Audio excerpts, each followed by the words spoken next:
সন্তান বড় হলে আমরা ভাবি এই বুঝি আমাদের টেনশনটা একটু দূর হলো, এই বুঝি টেনশন আমাদের কমে গেল।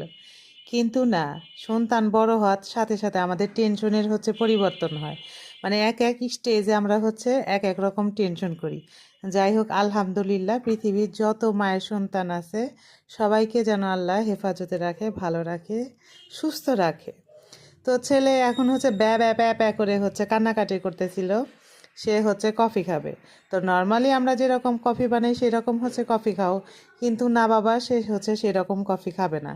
সে একবার বোতলের মধ্যে কফি নিবে, দুধ নিবে, চিনি নিবে, তারপরে ঘুটবে, মানে ঘুটবে, ঘুটাঘুটি করবে, যা ইচ্ছা তাই করবে। তো মানা করছি, এখন ভ্যা ভ্যা করে কান্না করতেছে।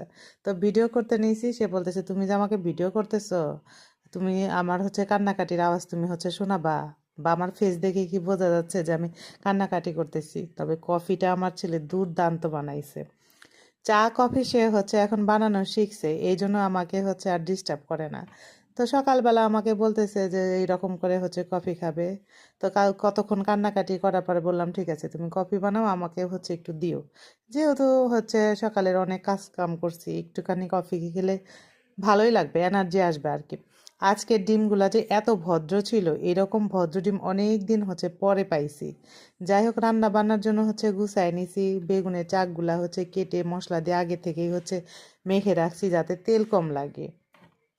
যেহেতু আমাদের এখন তেল খাওয়া বারণ, এই জন্য তেল কম লাগার কারণে আগে থেকে লবণ, হলুদ, মরিচ দিয়ে মেখে রেখেছিলাম। আর জানি না তেল কম লাগলো কিনা, দুইবারে দিতে হবে, বেগুনের পরিমাণটা একটু বেশি হয়ে গেছে। ঢেকে দিলাম, সিদ্ধ হতে থাকুক। এই দিকে আমার যেটুকু কাটাকাটি করতে হবে সেই কাটাকাটিগুলা করে নিই। সেদিন কাটলাম পিছলা পেঁয়াজ, খুবই ধার। আর আজকে পেঁয়াজগুলা এত ঝাঁজ, নাকের পানি, চোখের পানি সব একাকার হয়ে গেছে। যদি ভিডিওতে দেখাইতে পারতাম খুব ভালো হইতো। তো পেঁয়াজ কাটতে কাটতে দেখি যে বেগুনগুলো আবার সিদ্ধ হয়ে গেছে, তাই বেশ ভালো মতো উল্টে পাল্টে দিয়ে আবার ঢেকে দিলাম। ও ওর মতো সিদ্ধ হতে থাকুক। তো ছেলে তো এখন ভীষণ অলস সময় কাটাচ্ছে, আমি তাকে এটা সেটা ব্যস্ত রাখতেছি। তো আমি বললাম যে আমি যেহেতু অনেক ব্যস্ত, তুমি আমাকে একটু হেল্প করো। সে বলতেছে যে আমার পরীক্ষা শেষ, আমি একটু কোথায় আরাম করব তা না, তুমি শুধু আমাকে কাজে দিচ্ছ।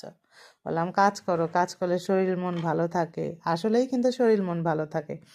কাজ করতে দিলে যেটুকু না আমার কাজ আগায়, তার চেয়ে কাজ বেশি পিছায়া দেয়। একে তো চাল বের করতে না, চাল ফেলে দিয়েছে, সেগুলো আমি আবার উঠাইছি। চাল ধুইতে দিছি, সে চালের মধ্যে যে কি খেলাধুলা করতেছে আল্লাহ জানে। ডিমগুলা ভাজার পরে দেখেন কালারটা যে এত সুন্দর হয়েছে, আমি বেশ কড়া করে আজকে ভেজে নিছি।